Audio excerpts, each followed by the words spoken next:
हाय, good afternoon. CNBC आवाज Motilal Oswal studios में आप सबका स्वागत है। बारी है आज के सास, बहू और सेंसेक्स की। मदद करने के लिए पुणे से हेम सिक्योरिटीज की आस्था जैन जुड़ेंगी। Astha, hi, good afternoon. Thank you so much जुड़ने के लिए। ये थर्सडे का वाला येलो पहना है क्या? नहीं, ऐसा कुछ नहीं है, ये कोइंसिडेंस कोइंसिडेंटली हो गया। हुआ है। यस हाँ, यस। क्योंकि आज पता है हमारे ऑफिस में भी बहुत लोग येलो पहनते हैं। आस्था से आएंगे, सारी क्वेरीज सॉल्व करेंगे, बातचीत होगी आगे। पहले हमारी बैकएंड टीम तक रीच आउट करने के तरीके। 7045220000। जब टोल फ्री के तौर पे टीज करें तभी ये लाइंस खुलती हैं, अदरवाइज ये सिर्फ इस समय मैसेज के लिए। आप मैसेज कर सकते हैं अपनी क्वेरीज, या फिर ये ईमेल आईडी saasbahuasensex@nw18.com, इस पे भी आप रीच आउट कर सकते हैं। इससे पहले मैं भूल जाऊं, ऑन द शो दिखा देता हूं आस्था के साथ आप लोग की जो क्वेरीज आ रही हैं। अपफ्रंट बताने का आइडिया ये है कि आपको पता हो शो में कौन कौन से स्टॉक्स हम लोग डिस्कस कर रहे होंगे। ये लिस्ट थोड़ी ज़्यादा एग्जॉस्टिव होती है, कई बार ये सारे स्टॉक्स कवर नहीं कर सकता, लेकिन ज़्यादातर करने की कोशिश ज़रूर होती है। जैसे कल ऑलमोस्ट सारे ही कर लिए थे। IndusInd Bank, Dixon Technology, Tata Power, Bajaj Housing Finance और हैप्पीएस्ट माइंड्स पे आज होनी है चर्चा। इसके अलावा REC, LIC, JK Paper, NTPC Green, JSW Cement, Vodafone Idea. भाई साहब क्विकली आगे बढ़ते हैं, इन सारे स्टॉक्स कवर करने की कोशिश करेंगे। इन ग्रीन 25,000 के इर्द गिर्द भारतीय बाजार कामकाज करता हुआ। पिछले आधे घंटे में बढ़िया मूव्स बने भारतीय बाजार में, अदरवाइज एकदम फ्लैट लाइन के इर्द गिर्द ट्रेड हो रहा था। तो मोमेंटम पिकअप हुआ है, स्क्रीन अच्छी है, और ये ध्यान रखिएगा ये 7वां दिन है जब हम इन ग्रीन ट्रेड कर रहे हैं, वो अपने आप में कमेंडेबल है। बस ये 25,000 का जोन जो सुबह इमेज की तरह दिखाने की कोशिश भी कर रहा था कि ये क्रिटिकल जोन्स है। 25,000 से 25,150, 25,200 ये एक सप्लाई ओवरहैंग का पॉकेट बन सकता है। हम बार बार उस लोअर थ्रेशोल्ड को चैलेंज कर रहे हैं, वो अपने आप में इंपॉर्टेंट है। जब तक किसी चीज को चैलेंज नहीं करेंगे तोड़ेंगे कैसे? हम चैलेंज कर रहे हैं उन लेवल्स को, देखते हैं, वेट एंड वॉच। ब्रेथ अच्छी है, 1.5:1 यानी कि 3:2 एडवांसेस के फेवर में। 60% शेयर्स इन ग्रीन इस समय कामकाज करते हुए।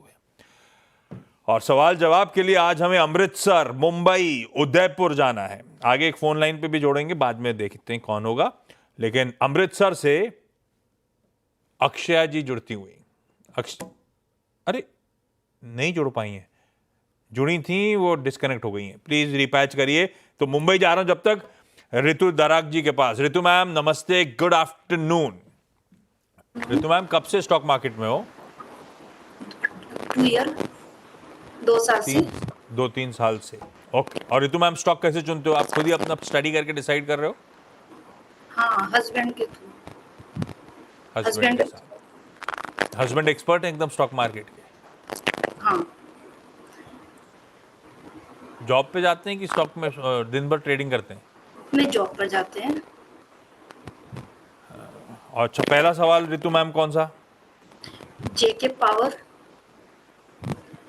जेके पेपर। ओके, हाँ। 1300 क्वांटिटी। 1300 स्टॉक्स हैं, 462 की खरीद है ना? जी। और ये हस्बैंड का आइडिया था? हाँ, हस्बैंड का आइडिया। और लंबी अवधि के लिए लिया हुआ ऐसा बोला उन्होंने? नहीं, लिया तो इन्वेस्टमेंट के हिसाब से था, परंतु हाँ। लॉस में है तो फिर प्रॉफिट में बचा भी। पेपर स्टॉक्स थोड़े से बड़े बरसाती मेंढक टाइप हैं। नतीजे एक आध बार अच्छे आते हैं क्वार्टर में, एकदम तो आते भी तो एकदम छप्पर फाड़ के, जब नतीजे अच्छे आते हैं तो चलने लगते हैं, फिर मामला ठंडा पड़ जाता है। खैर, आस्था क्या करना चाहिए? लिया इन्वेस्टमेंट के लिए। एक तो इन्वेस्टमेंट की कैटेगरी में आते हैं क्या पेपर स्टॉक्स, अनटिल बहुत वाइड पोर्टफोलियो हो जाए मेरा। दूसरा, जेके पेपर लॉन्ग टर्म के लिए व्यू क्या बनता है? हाय, गुड आफ्टरनून टू एवरीवन। देखिए, इन्वेस्टमेंट कैटेगरी में तो मैम नहीं आता जेके पेपर, क्योंकि यहाँ पे आशीष बिल्कुल सही बोला कि इन्होंने जिस तरह से एक तरह से सीजनल ये चलते हैं, तो ये ऑल टाइम जिसे कहते हैं कि हमेशा इनमें बाहर रहे, ऐसा वाला मामला नहीं है। दूसरी तरफ देखिए तो अगर मैं फंडामेंटल्स की भी बात करूँ तो रॉ मटेरियल जो रहता है इनका, उसकी प्राइसेस काफ़ी बढ़ी हुई हैं। रिजल्ट्स भी यहाँ पे कुछ खास अच्छे नहीं आए थे जो इन्होंने रिजल्ट्स पेश किए थे, बल्कि उसमें देखा जाए तो थोड़ा-सा प्रॉफिट में डीग्रोथ आया था, नरमी आई थी। तो इन सब के चलते इतना अच्छा मोमेंटम हमें देखने को नहीं मिल रहा।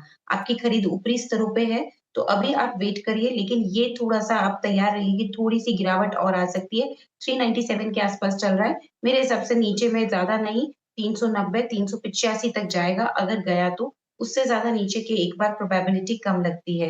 आपको अभी इसमें इंतज़ार करना है, नुकसान बुक करके मत निकलिए, क्योंकि कभी भी इसमें अगर तेज़ी का एक भी झोंका आया, तो बिल्कुल आपकी कॉस्ट प्राइस हमें देखने को मिलेगी। तो होल्ड करने की सलाह है, ये मानते हुए कि नीचे में ये ज़्यादा से ज़्यादा 385 तक का एक डाउनफॉल दिखा सकता है।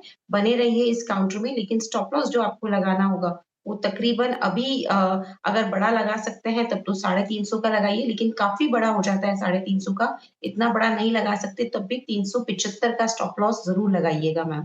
तो 375 के स्टॉप लॉस के साथ जस्ट होल्ड करिए, ये मानते हुए कि थोड़ी गिरावट और आ सकती है, लेकिन मेरे हिसाब से 385 के आस-पास ये सँभलना चाहिए, वहाँ से वापस से तेज़ी पकड़ना चाहिए। तेजी पकड़ेगा, 375 का स्टॉप लॉस लगाइए।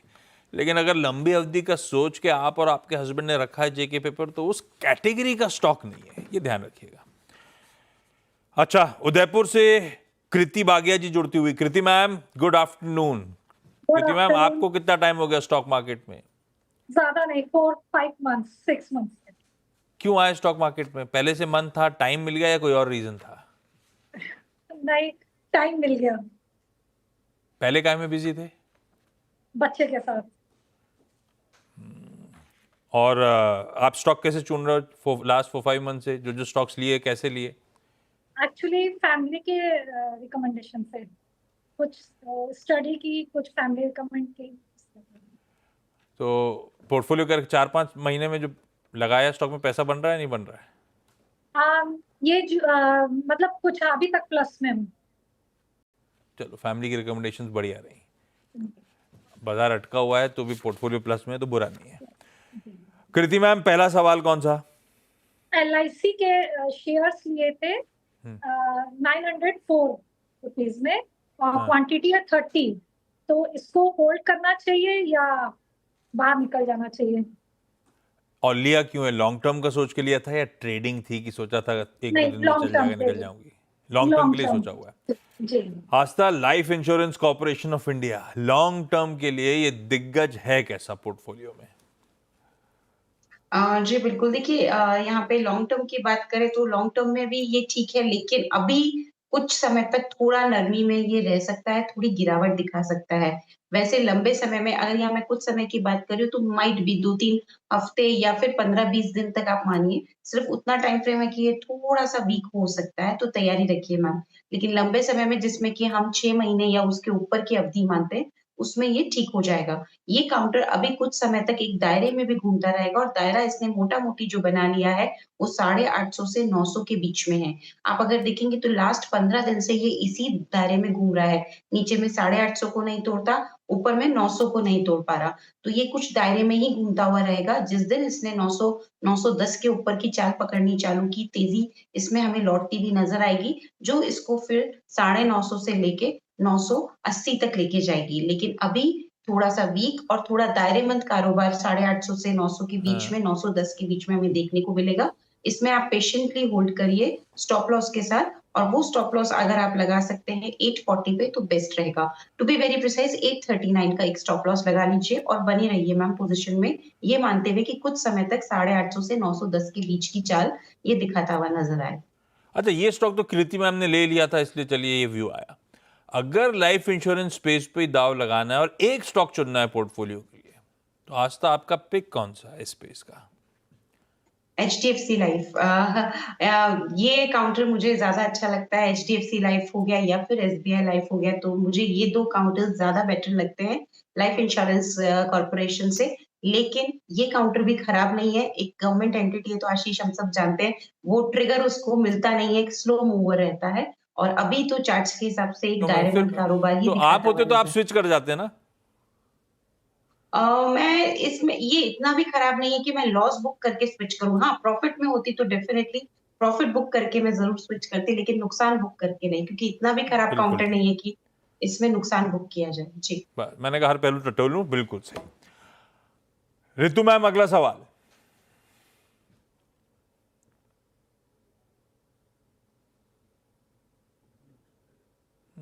अनम्यूट करना पड़ेगा रितु मैम हमें। REC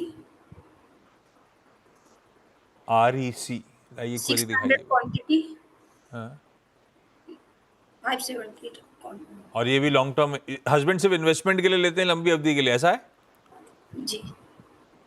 REC आस्था 570 की खरीद, मुझे अब अच्छा खासा 200 रुपए के आसपास का लॉस हो रहा है, क्या करूं?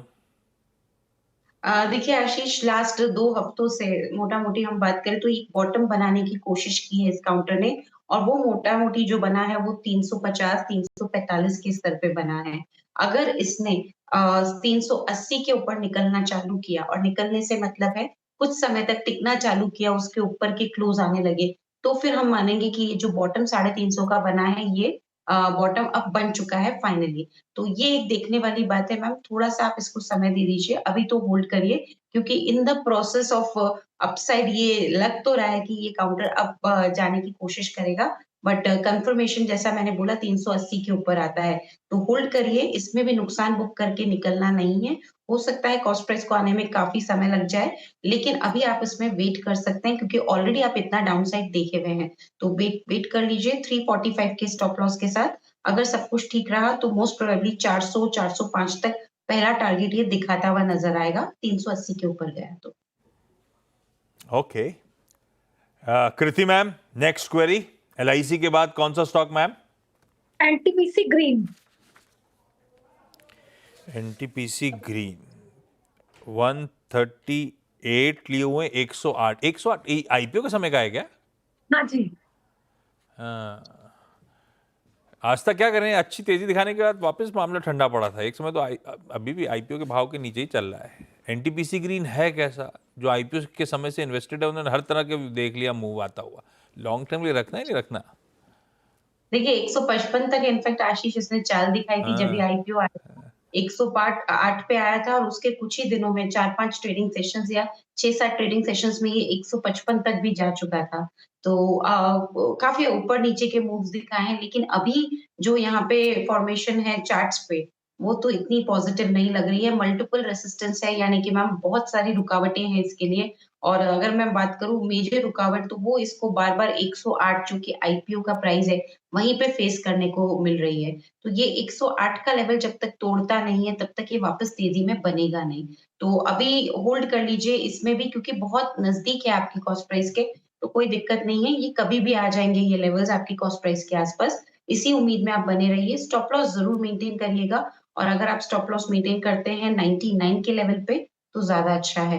अब तो आसान 99 शब्दों का में, एक स्टॉप लॉस लगा के होल्ड करिए। है, लंबी अवधि में रखने लायक काउंटर है पोर्टफोलियो में, है ना? जी, बिल्कुल है। लेकिन बिल्कुल अभी है। हाँ इतना अच्छा मूवमेंट नहीं है इसमें। हाँ, नहीं हमने तो लंबाई सोच के रखा हुआ है, ठीक है, बिल्कुल ठीक है। जयपुर से यशस्वी अग्रवाल जी जुड़ती हुई। यशस्वी मैम, अरे फोन Yes, लाइन पे sir. आप साक्षात दिख नहीं रहे हो। खैर कोई नहीं, पहला सवाल कौन सा मैम? डिक्सन टेक्नोलॉजी ओके, 15,520 की खरीद पर। अरे वाह, तो इसमें पूछू क्या, मुनाफा तो हो ही रहा है, मुनाफा बांध लें या बने रहें, ऐसा पूछूंगा यशस्वी? नहीं, और कितना हो सकता है इसका, और टारगेट कितना होगा? तो आप कितने समय के लिए? अब आज तक 30,000 भी कहेंगी, आज नहीं तो कल आएगा ही आएगा, कभी ना कभी। आपका टाइम फ्रेम क्या है? 2 months। अरे आज तक चार्ट्स खोलनी पड़ेंगी भाई। डिक्सन अगले 2-3 महीने में और तेजी दिखा रहा होगा क्या? बिल्कुल बिल्कुल, यहाँ से तो ऊपर के लेवल्स हमें देखने को मिलेंगे। मैम बने रहिए, पहला लेवल तो आराम से 18,700 से लेके 19,000 का लगता है, वहाँ तक की तो चाल रहेगी। 18,300 का तो काफ़ी यहाँ पे कन्फर्मेशन आ रहा है कि वहाँ तक तो बिल्कुल ये 18,300-400 तक तो जाएगा। आप चाहो तो वो लेवल्स आएँ, वापस से अपनी क्वेरी रिव्यू करवा लो, बाकी मुझे कोई दिक्कत नहीं लगती, ये 19,000 तक के भी लेवल्स दिखाता हुआ नज़र आएगा। तो इन स्तरों पे प्रॉफिट बुक करने की ज़रूरत अभी तो नहीं लग रही। आप बने रहिए मैम, आपको और भी अच्छे यहाँ पे रिटर्न्स मिलते हुए नज़र आने चाहिए। स्टॉप लॉस एक ज़रूर मेंटेन करिएगा, और स्टॉप लॉस जो इसमें आ रहा है वो अभी तो 17,700 के आसपास आ रहा है। तो 17,700 के स्टॉप लॉस के साथ होल्ड कर लीजिए। 18,700 का पहला लक्ष्य, 19,100 का दूसरा लक्ष्य। लीजिए भाई, 19,000 भी जाएगा यशस्वी, कोई दिक्कत नहीं है, होल्ड करो आप। क्या करते हो आप जयपुर में? मैं स्टडी कर रही हूँ। मुझे लगा था आवाज से। क्या पढ़ रहे हो आप? मैं अभी 12th में हूँ। 12th में, और स्टॉक मार्केट में पैसा लगा रही हो और पैसा बना रहे हो मस्त। हाँ ये पैसा मतलब जो पॉकेट मनी मिलती है वो डाल देते हो क्या आप? हाँ। ये ज्ञान मुझे बचपन में किसी ने दे दिया होता ना तो मैं भी आज छप्पर फाड़ रहा होता। बहुत अच्छा कर रहे हो, मैंने तो सब पॉकेट मनी उड़ा देता था। आप बहुत अच्छा कर रहे हो। यशस्वी मैम, अगला सवाल कौन सा है? टाटा पावर। हाँ, टाटा पावर। हाँ, कितने स्टॉक्स लिए हुए हैं उसके? उसके 85 शेयर थे। 430 पे। और ये आइडिया कहाँ से आ रहे हैं? डिक्सन का, यशस्वी, टाटा पावर का, ये खुद ही चूज करते हो अपने का, या स्कूल में सब डिस्कस करते हो? स्कूल में बाकी फ्रेंड्स भी करते हैं क्या ट्रेड इन्वेस्टमेंट? नहीं, मैं कुछ एडवाइस मम्मी से लेती हूँ और कुछ आपकी CNBC अवार्ड से लेती हूँ। आप तो स्कूल जाते होगे, सीएनबीसी आवाज कैसे देखते हो? आने के बाद तो रिकॉर्डेड वीडियोस रहते हैं ना। पक्का? हाँ, और फिर मम्मी भी करती है। तो ये आइडिया डिक्सन मम्मी का आइडिया था क्या? हाँ, टाटा पावर? टाटा पावर ही मम्मी का था। मम्मी क्या कह रही है टाटा पावर में क्या करो? अभी तो कुछ नहीं है, अभी तो बोला कि अभी लगा के रखो, लॉन्ग टर्म के लिए रखो। हाँ, तो फिर यशस्वी सारा पॉकेट मनी इधर डाल देते तो कैंटीन में समोसे वमोसे नहीं खाते जाके स्कूल में क्या? नहीं, वो पापा के पैसे अलग। टाटा पावर मम्मी ने कहा लॉन्ग टर्म के लिए अच्छा है, क्या करना है आस्था? बिल्कुल, देखिए, आपको यशस्वी बोलती हूँ, मम्मी पापा जो भी बोलते हैं और करते हैं मोस्ट ऑफ द टाइम ठीक होता है। तो माता-पिता की बात सुनने में हमेशा फ़ायदा रहता है, और देखिए आपको अच्छा फ़ायदा डिक्सन में तो एटलीस्ट हो ही रहा है। तो बिल्कुल आप अपनी मम्मी को फ़ॉलो करिए। और अब अगर मैं टाटा पावर की बात करूँ, तो टाटा पावर ने भी एक बेस बनाया है आराम से 365 से 370 के लेवल पे। कहने का मतलब ये कि ये जो लेवल है ना 365 से 370 का, ये ब्रेक नहीं होगा ऐसा लगता है अभी हमको। 100% तो कोई भी श्योर नहीं होता। तो इसीलिए आप रुक जाओ और इसमें आप अपनी पोज़ीशन में बने रहो, नुकसान बुक मत करो। और इसमें जो अब लेवल्स हमें देखने को मिलेंगी, क्योंकि आपको स्टॉप लॉस भी 365 का रखना है, और आप इसमें टारगेट अभी इनिशियली 405 और 415 के सेट कर सकते हो टाटा पावर में, इसलिए आप बने रहो, यानी कि अपनी पोज़ीशन को कंटिन्यू कर लो। यशस्वी, कोई पैसे की रिक्वायरमेंट है क्या? डिक्सन 2 महीने के लिए क्यों? आप तो अभी बहुत छोटे हो, आपको तो बहुत टाइम है, कोई जल्दी नहीं है। डिक्सन तो उस तरह का स्टॉक है जो मेरे ख्याल से रखना चाहिए। 2 महीने क्यों बोला आपने डिक्सन के लिए? अभी फर्स्ट थोड़े 2 मंथ्स के लिए, फिर बाद में। और बाद में बात की सोचेंगे उसके बाद क्या करेंगे। हाँ, तो 2 महीने में शायद 19,000 तक जा रहा होगा, या आने वाले समय में जा रहा होगा। ठीक है। ऋतु मैम, अगला सवाल। हैप्पीनेस माइंड हाँ, 754 की खरीदी है और 370 क्वांटिटी है। 317 स्टॉक्स हैं। क्विकली दोनों के एक एक स्टॉक ले लेता हूँ। हैप्पीएस्ट माइंड, आज तक क्या व्यू बन रहा है? हैप्पीएस्ट माइंड में अभी तो व्यू वीकनेस ही लग रही है, बट फिर भी मुझे लगता है कि वेट करना चाहिए। एक बार 510 के स्टॉप लॉस के साथ होल्ड करें, पर ऊपरी स्तरों पे निकलने का प्रयास करें, जो कि तकरीबन 600 के आसपास के रहेंगे। कृति मैम, आप पूछ लो लास्ट सवाल क्विकली। JSW cement. ये भी सब आईपीओ वाला माल है क्या? हाँ जी, सारे IPO हैं। हाँ, 147, हाँ, आईपीओ के भाव पे आके कूल ऑफ होके खड़ा हुआ है। आज तक कैसा लगता है जेएसडब्ल्यू सीमेंट? नहीं, ये काउंटर में ऑप्टिमिज्म नहीं आ रहा। अगर मैम 144 का लेवल तोड़ के उसके नीचे का क्लोज दे देता है, तो एग्जिट कर जाइएगा इस काउंटर से, कोई दिक्कत नहीं है। आपको दूसरी जगह लगाएंगे तो आपको प्रॉफिट होता हुआ नजर आएगा। तो स्ट्रिक्ट स्टॉप लॉस रखना है, हाँ। और 140 क्लोजिंग का ध्यान रखना है। 144 के नीचे क्लोज दे देता है तो एग्जिट फ्रॉम दिस काउंटर। दूसरी जगह मतलब सीमेंट में ही कोई दूसरा बेहतर स्टॉक, या फिर ऑल टुगेदर कहीं और ही जाओ, सीमेंट अच्छा नहीं लग रहा, ऐसा? नहीं, ऐसा नहीं है, सीमेंट भी अच्छा लग रहा है, लेकिन सीमेंट से ज्यादा अभी दूसरे काउंटर्स ज्यादा अच्छे लगते हैं। तो वहां पे रुक यार, एक काम करूंगा, अच्छा क्या लग रहा है वो आज से जानूंगा मैं एसबीएस स्टॉक पिक में। अक्षय मैम तो जुड़ी नहीं, सॉरी। ऋतु मैम, कृति मैम और यशस्वी, थैंक यू सो मच आप सबका जुड़ने के लिए। आस्था बने रहेंगी। क्या अच्छा लग रहा है उनमें से एक स्टॉक तो मैं ब्रेक के उस पार ले लूंगा।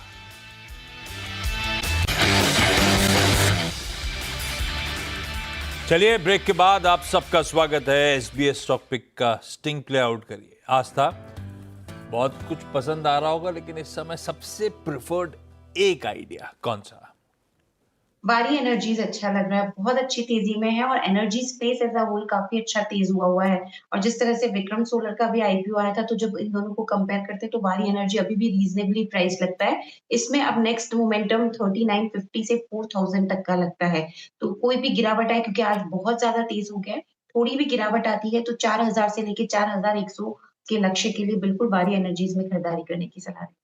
ये वैसे भी ट्रेड ग्रिप में होगा। आज सुबह टॉप कॉल में भी सीएनबीसी आवाज में मुनाफे की तैयारी में मेंशन था।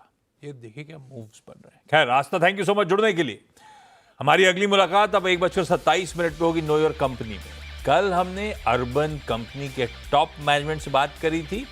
दूसरा आईपीओ जो खुला हुआ है, श्रृंगार हाउस ऑफ मंगलसूत्र, इसके टॉप मैनेजमेंट से आज कराएंगे आपको रूबरू।